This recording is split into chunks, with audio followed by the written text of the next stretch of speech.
Alright, now let's go to session number 2. Week 1 pa rin tayo. Kasi nga, puro walang pasok. So, gumawa ko ng video lessons for you guys. Okay? So, let's go here. Yung content, standard, performance, same lang for the week. Kaya, diretso na tayo sa discussion. Let's discuss. 4 picks, 1 word. Tignan nyo nga yung picture na yan. Hindi pa natin na-discuss ito. So, this is a new lesson for you. Ano kaya ang word dyan? Parang yung shelves, kulang. 3 kakain, isang slice ng pizza. Ang laki ng land, pero isa lang yung poso, kaya natuyo. Ano pa? At dito ay makikita nyo opportunity. Umaalis yung iba, yung isa meron. Word is scarcity. Next is this one. A chart. Dati, presyo ng Coke, $1. Sa airport, $10. Dati, mabibili mo yung Coke at 5 cents. Ngayon, konti na lang tumaas yung presyo, 1.5 cents. May tao, yung $1 yung Coke, bibili siya ng madami. Nung naging $3, bibili pa rin siya kahit isa lang. Anong ibig sabihin niyan? Keyword is elasticity in price. Meaning, nagdidepende yung taong bumibili ng produkto sa presyo niya at sa sahod niya. Dalawang bagay yan, ha? Sa presyo at sa sahod. Malalaman natin yan in future discussion. So, hindi ibig sabihin mahal yung produkto, wala nang bibili. Pero hindi ibig sabihin na pag mura yung produkto, maraming bibili. Depende yan. Diyan pumapasok yung law of supply and demand and price elasticity, which would be our second week's discussion. But for now, let's review week 1. Look at this 100 peso bill. Si Pangulong Duterte nakapila. Ito dito yung Bangko Central Governor. Pilipinas. Governor ng Pilipinas, siya nakapirma doon. Mahigit milyon-milyon na sahod niya kada buwan. Ang yaman nila, no? Grabe. Okay. Look at this 100 peso bill. The question is, how far will this 100 peso bill go when you buy at SM Plus? Ano? So, bibili ka na, may 100 peso bill ka, pupunta ka sa SM. Ano kayo mabibili mo sa 100 pesos? Kung kaya, sa sari-sari store, same 100 pesos, ano kayong pwedeng mabili mo? O kaya, online. Ano kaya mabibili mo online? Ang sagot dyan, depende class. Diba? SM, iba yung pagpepresyo nila. Online, iba yung pagpepresyo nila. Sari-sari store, iba yung pagpepresyo nila. So, your 100 peso bill will has the value, and it depends on where you are buying it. And why? Because it has something to do with what? The law of supply and demand and market study. It means that, syempre, pag nasa mall, nagbabayad sila ng rent, kailangan nilang bawiin sa tubo yon. Pag ang same product, no, tinitinda parang soft drinks, no? Sa mall, 25 pesos ang isang mismo bote. Sa sari-sari store, 15 pesos. And then sa online, baka mas mura kasi bibili mo by the case. Marami yan. Okay? Depende. So your 100 peso bill value is always the same, but the things how or where you're gonna spend it will give you what you can get from it. Kung anong mabibili niya, kayang bilhin, depende sa saan ka bumibili. Diba? And that is what? Economics. Exchange. You will understand this further on our next lessons. But what you need to remember is this. Your 100 peso bill doesn't change in value in terms of its what you call power to identify itself as 100 pesos. But the quantity it can purchase depends on where you are buying it. Now, what do you want to achieve in 10 years? You want this house? Beautiful, right? Nice house. In 10 years, mangarap ka. Gusto kong ganyan kagandang bahay. Tama, tama. But car. And that's what? Porsche. Right? Hindi siya kabayo kasi. Gusto kong ganyan kotse after 10 years. Not bad. That's a one. Hey, hindi lang kotse gusto. Gusto ko ay what? Honda. Honda. Ano kasing motor nito? Wings. Eagle wings yata. Angel. Basta Honda yan. Maganda yan. May get 2 million yan. Pero maganda pang long distance yan. Gusto ko yan after 10 years pag graduate ko. Why not? Human wants. Ay, 10 years gusto ko rin meron akong manggahan, meron akong farm. Why not? Libre lang. Ay, syempre, masipag ako. Gusto ko may yate. Meron akong social na boat, bangka, pero pang social. Yeah, ganda nga. Ay, in 10 years, gusto ko nakapag-travel ako sa iba-ibang bansa. Oh, di ba? What is stopping us from achieving our dreams? Nakita niyo, ang ganda ng bahay, ng kotse, lahat. O class, ano ang pipigil sa atin para ma-achieve yan? In applied economics, we call it scarcity. Technical term. Siyempre sa iba-ibang sabi, kaya hindi ko ma-achieve yan, lack of opportunities, etc. The key word in economics is scarcity. Because of scarcity, we will not be able to achieve those dreams. We have to solve scarcity. Anong ibig sabihin ng scarcity? Is the condition of resources insufficiency to satisfy all the needs and wants of the population or ako. Yan ang problema natin kaya hindi natin na-achieve yung pangarap natin. Yung condition natin sa buhay na hindi sapat yung meron tayo para makabili na ganon. Scarcity. Scarcity is relative because it is a choice between what comes first and second with the given resources. Siyempre, kung hindi mo ma-afford yung malaking bahay, maliit na bahay muna. Choices. Kasi yung available resources mo ay 5,000 a month lang. So it will affect your choices. That's scarcity. Scarcity, kakulangan, will affect what you're gonna buy or when you're gonna buy. Kaya 100 pesos. Gusto ko ng soft drinks, burger, etc. Bibili ka ba sa SM? Hindi. Bili ka sa Tiangge, mura yung burger. I-change ka na ng choice. Kasi meron kang first choice, second choice. Yung second choice ang kaya mo, yun ang pipiliin mo. Hindi ka pwede sa SM sa 100 pesos.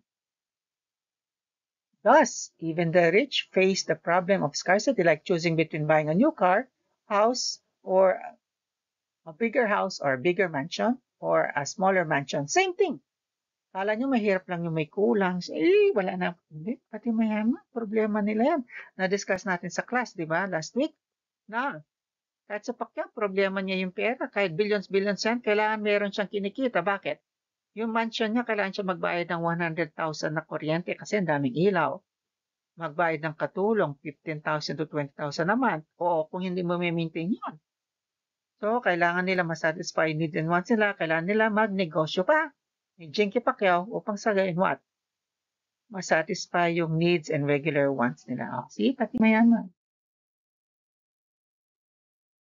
From the rich, yung poor family naman, yung scarcity sa kanila, simple lang. Either bibili ba ako ng McDo ngayon o pangbili ko ng school supplies. Everybody goes through a day faced with constraints and limitations. Everybody, sabi ng lesson natin. So in other words, lahat ng tao ay dumadaan sa what? Kakulangan. Hindi dahil mahirap ka. Napatunayan natin si Pacquiao nga. Meron din siyang mga pangangailangan, limitations. E di sana binili niya ang buong Pilipinas. Diba? So, motorists complain about high gasoline prices, pero the rich, poor motorists may complain about high gasoline prices, but the rich may complain what? They cannot do full tank for their 10 cars. 5 cars lang. Oh, scarcity yan. Di ba? Ang dami lang kotse, hindi mo full tank lahat. 10 kotse. Pero ang isang ordinary tao, yung motor lang, 50 pesos po muna. And that's constraint and limitation, kakulangan. People suffer a shortage of chicken in the market. Ito sa business naman, a student troubled by insufficient allowance to buy books and school supplies. People always complain about not having enough, not enough food on the table, not enough money, pay debts, paano ko bayarin utang ko, kulang yung sahod ko, hindi ako mabili, mapasyal yung mga pamilya ko. This, in effect, is the existence of what we call scarcity in economics. Kaya nga na-invent yung economics class because of these needs and wants. The insufficiency of resources to meet the needs and wants of the consumer and the insufficiency of the resources for producers that hamper the production of enough goods and services. Okay, tao lang ba? Hindi, pati negosyo. Baka mamaya nagtitinda ka ng samji. Wala nang supply ng samji. Need yun, want yun ng business. Malulugi ka. See, even business. Nagtitinda ka ng itlog. Ang lakas ng kita mo sa itlog, pero hindi na nangingitlog yung manok. Wala ka ng bento. Patay, scarcity of eggs. Gets na? Hindi lang tao, tayo, kundi pati negosyo. Pag tao at negosyo ang affected, ano yun? Microeconomics. Integration na. Scarcity is the reason why people study economics. Ulit-ulit ko. Economics as a social science deals with the allocation of scarce resources to satisfy unlimited needs and wants. Know that. Well-known economist Alfred Marshall described economics as a study of mankind in ordinary business life. Pinag-aaralan daw. Ayon sa isang sociologist or economist, ay economics about studying the people, us, even the business, even the nation, okay? Individual social action, what they choose, okay? What they want to achieve, okay? How are they gonna buy things? That's economics. Part of human behavior is the tendency of man to want as many goods and services as possible. Bakit So, meron ka ng isang cellphone, gusto mo dalawa. Meron ka ng Samsung, gusto mo iPhone. Needs and wants are unlimited. However, his or her ability to buy them and the services is limited to his or her income and purchasing power. Depende kung anong pera meron ka. Gusto mo iPhone, sahod mo 50,000 naman. Hindi pwede. Maubos yung pera mo, gusto mo na iPhone 15. As gusto mo 1 terabyte. Malilimit ka sa Oppo cellphone, which is my phone. In this context, that the fundamental problem of scarcity is identified. Kaya yun. That's why we have scarcity kasi hindi lahat ng bagay na bibili natin. That's scarcity. Ulit-ulit yung explanation pag hindi nyo na-memorize yung scarcity niyan. Ito, coconut is potentially abundant in the Philippines because the plant easily grows. Siyempre, maraming coconut sa atin kasi climate natin. Integration ng Earth and Life Science. Kaya maraming coconut kasi yung condition natin sa Pilipinas. Okay? And our climate and soil, mataba. Okay? So, integration yan ng geology, lupa, agriculture. However, it can be scarce relative to mangoes when more of the same lands are planted with the same product. Okay? So, ibig sabihin, pero hindi naman ibig sabihin yung coconut, maraming halaman sa Philippines coconut, pero hindi ibig sabihin lahat ng puno ay madaming pwedeng itanim o itubo dito. So, just like the mango, hindi lahat. Ang mango, kulang-kulang. Hindi excess yung mango. So, hindi lahat ay pwedeng bumili ng mango. Ang tamal-tamal. May itong piraso, 100. Scarcity yun. Lack of what? Mango supply. The scarcity is everybody's problem. I guess by this time I already established it. 29 slides na tayo. You understand that scarcity is our problem. Everybody, teacher, student, principal, assistant principal, President of the Philippines, lalo President of the Philippines, kasi problema talaga yung bansa. Okay? And the only difference is that some people have more, while others are struggling to have even just the basic life substance. That's a reality. Like for example, kahit mayaman si Pacquiao, iba yung scarcity niya sa kaya ko na ordinary tao. Okay? Kasi we have different struggles, but there's one thing, kakulangan. Scarcity is the reality. We might as well make the best of what we have to maximize our well-being according to the relative importance of our needs. Ito pumapasok yung choices. Ma-expound lalo ito sa next lesson. So, hindi ibig sabihin, hindi mo kayang bilhin, wala nang substitute, meron yan. Baga, hindi mo kayang bilhin yung Nike Air Jordan Classic kasi 10,000. Pili ka ng anong sapatos, World Balance. Ay, mahal na rin yung World Balance. Yun na lang sa Apple, wow, the alternative. Economists call this balance act the correct allocation of resources to solve the problem relative to scarcity. When elasticity cost spikes. Okay, what is elasticity cost? Meaning, paiba-iba yung presyo depende sa need and wants ng tao. So, syempre, halimbawa sa 7-Eleven, mahal yung soft drinks, pero sa sari-sari store, mas mura yung Coke. Yun ang tawag doon price elasticity. It depends where is it being sold, how is it being supplied, and it depends on the location. Parang sa airport, ang Coke ay 50 pesos, sa sari-sari store, 15 pesos. Ganun siya. So that's what you call elasticity of price and the costs of purchasing.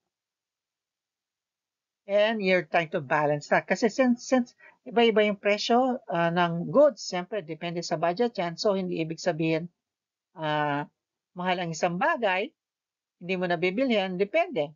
Baka kaya mo bumili ng isa. Pag mura yung bagay, pwedeng bumili ka ng dalawa. That's elasticity cost spikes relative to resources. For example, parents prioritize food over hours of air conditioning. So, para makatipid tayo ng kuryente, pag nakatipid tayo ng kuryente, mas meron kayong baon. Okay?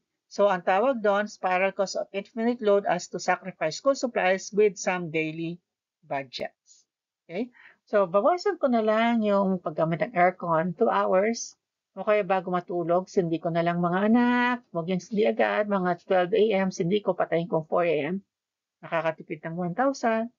Substitute yun sa school supplies. Yun. So, yun ang tinatawag na stretching budget or spiraling cost of exchange or substitute.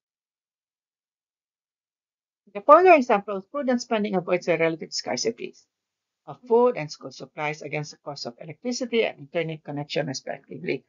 Okay, doon sa example. So, papatayin ko yung aircon. Sabi na, ganito lang muna. Kailangan ko nang pabili ng ballpen at papel. Naku na tayong pera kasi napupunta sa aircon saka sa food yung gastusin. Pwedeng next week na lang. Yun, di ba? So ngayon, may scarcity ka, pagkukulang ka sa school supplies kasi hindi na kasi na budget.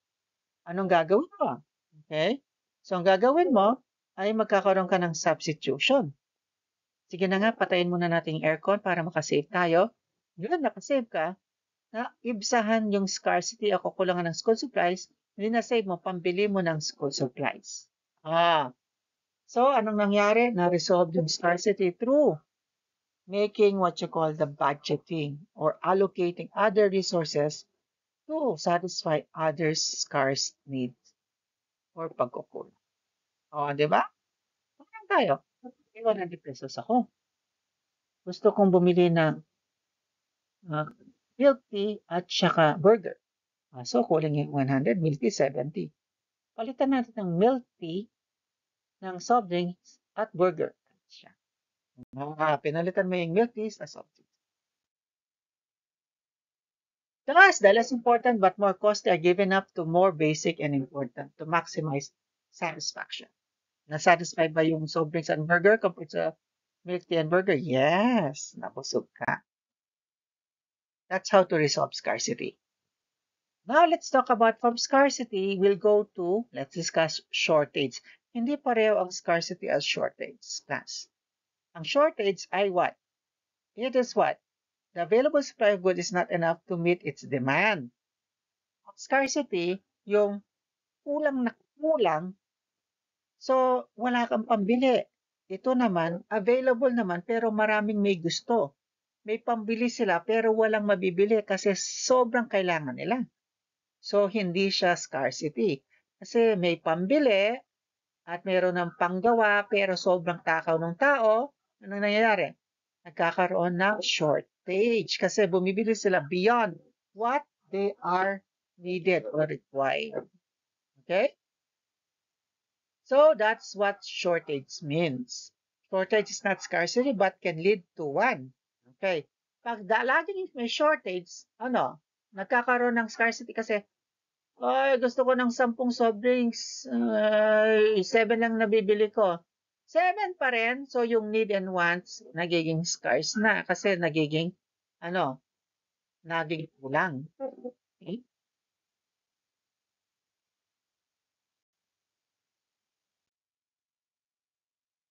Ito yung example, siyempre, makatotohanan yung example natin. Mas. So, ito. Government to import 1.3 metric tons. Why? Shortage, kulang. Smuggling, ayan. So, hindi scarcity. Meron onions, pero tinago, nagkaka-shortage. Mga issue yan sa bansa natin. Strawberry, nagbagyo. Ayan. Pwedeng tawagan itong shortage of strawberry kasi what? Wala nang gaano, nasira. Available naman yung land, kaso sinira ng bagyo. So, nagkulang ng production. Shortage. Hurts the industry. Shortage can happen by intention or collective reaction. O, gaya ng example. Kanina, di ba? Kahit hindi mo basahin yan, halimbawa, yung onions, tinago pala, kaya nagkulang, nagka-short. Pero hindi pala, na-discover nila na bubulok sa warehouse. Shortage, kasi mga masasamang tao, sindikato, tinago nila, ayan unscrupulous rice traders or onion traders, as a matter of fact, can create an artificial shortage, pero wala, para pagkakitaan, itataas yung presyo, price elasticity na naman.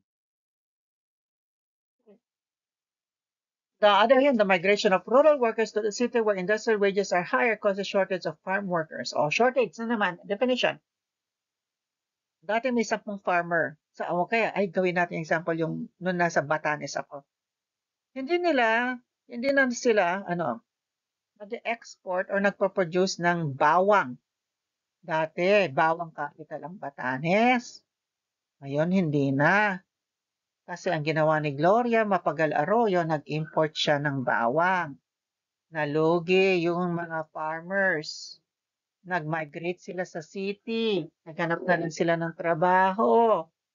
Ayun, hindi na nagsusupply ng bawang ang Pilipinas. Dati nag-export pa tayo dahil kay Batanes, yung probinsya. Dahil kay Gloria, nag-import. Ngayon, yun, shortage, internal shortage, sumas yung presyo ng bawang.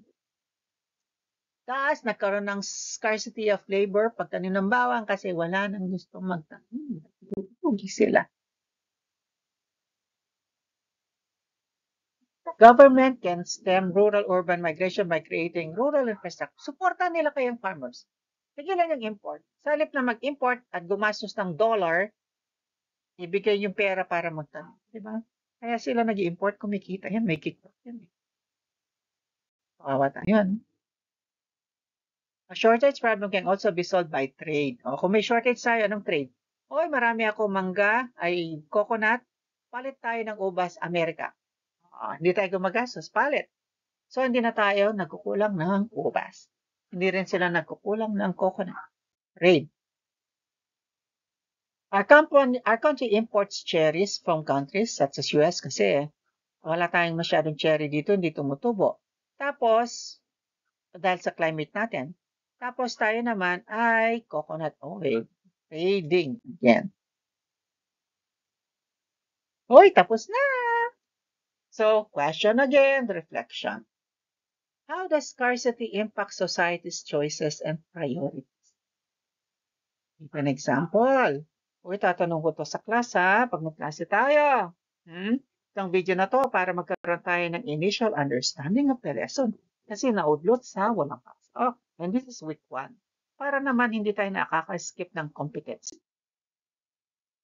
In what ways can scarcity drive innovation and creativity? Oo nga.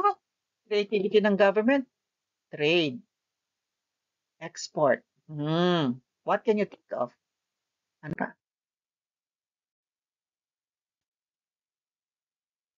Tapos na ang session 2. Let's go to the next topic. Don't forget, just balik-balikan yung video para sa gayon ay what? Meron tayong natutunan. Ulit-ulitin natin panoorin, okay? Uy, madilim na sa paligid ko. Gabi na.